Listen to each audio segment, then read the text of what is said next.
4月14日下午，行政長官岑浩輝喺政府總部舉行新聞發佈會，就施政報告內容回答記者提問。岑浩輝表示，下一階段將向社會各界進行諮詢，喺聽取社會各界意見後，適時完善現金分享制度。現金分享2008年開始，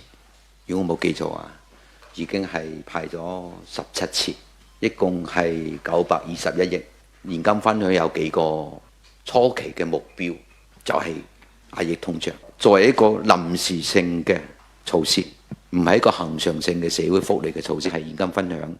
大家有個共識，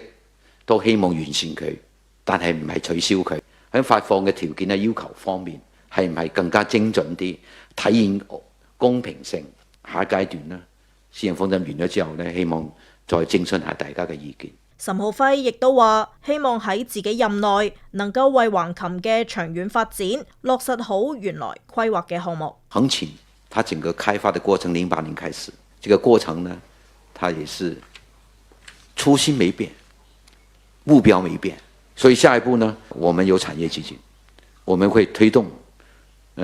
包括非博彩投資的那一部分，推動兩地跨境投資一體進行。今年開始的第二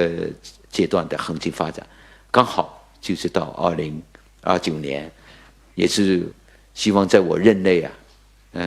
有機會能夠為橫琴的長遠發展能夠落實好原來規劃的這些項目。記者會上，岑浩輝亦表示，未來將探討增設網約車服務嘅可行性。佢認為應該以市民利益及安全為大前提，其次則係要平衡好網約車與的士嘅利益。